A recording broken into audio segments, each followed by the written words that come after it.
Welcome to Anatomy Lab virtually. Today's activity is microscope use. And what we have here in front of us today is a typical compound microscope.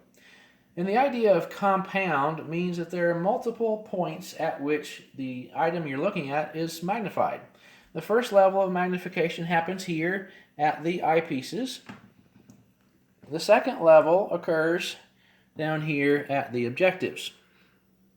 So between those two, they will magnify what you're looking at considerably. If we get 10 times magnification from the eyepiece, and the first objective here, the red ringed objective, is a 4x objective, that means that we're magnifying our item by a total magnification of 40x. If we were using the yellow ringed objective, it magnifies by 10, so we would have a total magnification of 100. If we were using the blue ringed objective, it has a magnification of 40, so our total magnification would be 400. There is a fourth objective on the microscope, the black and white ringed objective. That would give a total magnification of 1000. But that's only used for looking at bacteria, which you will do in your medical microbiology experience. But for anatomy, we will never use that objective. That requires a special immersion oil to be placed on the objective, and it's something that we don't need to do. So let's look at the overall process of using the scope here. The head of the microscope is this part up here, and it rotates around. The eyepieces are adjustable so that you can get them closer together or farther apart from each other. And that allows for your particular eye span to fit the scope. So your eyes might be a little closer together or a little further apart than mine. So this allows you to customize it for you. Having this rotating head is nice because in a real lab setting, you would be looking into the eyepieces from this direction. I would be on this side of the scope, and we would be able to rotate the head back and forth so that we could both look at what's going on without moving the scope. That's sort of a handy option in real life. The arm of the microscope is this part of the scope here. So when you're carrying the scope, you would have one hand on the arm, the other hand down here on the base. And this would give you a two-handed carry that would be much safer and much less likely to drop the microscope. If you ever wanted to see me cry in real life, dropping a microscope on the floor would probably do it. On the back of the base, we find where the power cord would plug in. These are actually wireless scopes, so this scope is currently plugged in and charging, but in a typical lab setting, they would be fully charged and ready to go, so they would not need to be plugged in. We also have the on-off switch here on the back as well.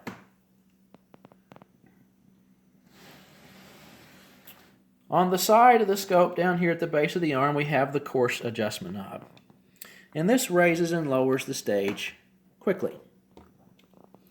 This is used to focus on a slide, and you'd always start with this black platform, the stage, all the way down. So we'll lower it down with the coarse adjustment knob. We would raise that stage with the coarse adjustment knob, and what that will do is bring the specimen closer and closer to the objective in use. Then we would use the fine focus knob, the smaller knob here, to adjust that focus more precisely. It also raises and lowers the stage, but does so slowly enough that you wouldn't notice it unless you were actually looking through the eyepieces. You would then realize that it was adjusting fairly quickly. On top of the stage here we have this silver bracket. This is where the slide would go. So let's grab our slide here, and we would then place that slide on the stage. We would pull the little flipper arm back, insert the slide into the square end, and let that arm down. Now that will hold the slide in place. To move the slide back and forth on the stage, we'll use these adjustment dials down here on the side, which you can see moves the slide forward and back, left and right. So this allows you to get that specimen centered right where you want it to be. Down here on the side we have the light intensity dial, and so we can actually turn up the voltage going to the light bulb, making the brighter light there, or we can turn it down going in that direction. You would always start with the light as low as it will go and then turn it up as needed. That helps to make sure the light bulb lasts a lot longer. To actually use the microscope, now that we have most of the pieces and parts going on here, you would start with the stage all the way down as far as it goes. You would start with the red objective in place, which we have here, and your slide centered on the stage. And typically your specimen would go in the middle of the opening there. Then while looking through the eyepieces, you would grab that coarse adjustment knob and slowly raise the stage until you would see something. So you'd start out with the stage all the way down, seeing nothing. As you raise that stage, you would probably start to see something, and it would get fairly clear. Then you can use the fine adjustment knob to precision focus on the slide, and what you're aiming for is a visual that looks as clear as you would expect a picture in the textbook to be. At that point, you would be looking at something 40 times larger than real life. And for some specimens, that's enough. But sometimes you want to look at something more detailed and closer up. We would then rotate the next objective, the yellow, into position. Then we would use the fine focus to refocus, to adjust our focus. So if we did a good job on the lower power, it will just take a small amount of the fine focus adjustment to get us back nice and clear. Let's say we focused there and it still wasn't what we were hoping for, so we could go to the 40 objective, the blue one, then use the fine focus again to get us exactly where we want to be with a nice clear picture. The only time you ever use the coarse adjustment knob, that was this big one, is on the red objective. The only time you ever use the coarse adjustment knob is on the red objective. The reason why I'm repeating this is that if you have the higher power objectives in place and you very quickly raise the stage with that coarse adjustment knob, you might actually break the slide. You perhaps would break the objective at the same time, and that would not be a good thing either. So if only using the coarse adjustment knob on the red objective, and you'll never break a slide.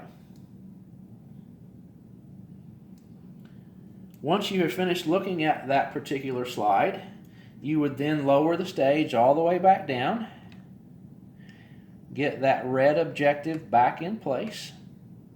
Then you could remove the slide, and you're ready to place another one on the stage and start over.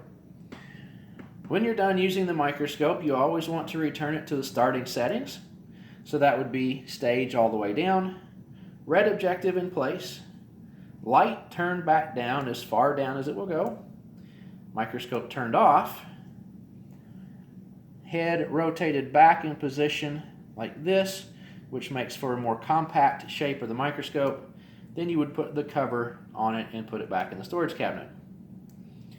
Since we're not actually meeting in the lab and using these, but I did want you to know what it looks like in person, this is the extent for this course of actually seeing the real microscope. Most of your microscope work in this course will actually be done with a virtual microscope, which I will post another video on how to use it at a later time. So that's today's Anatomy Lab Virtual. See you next time.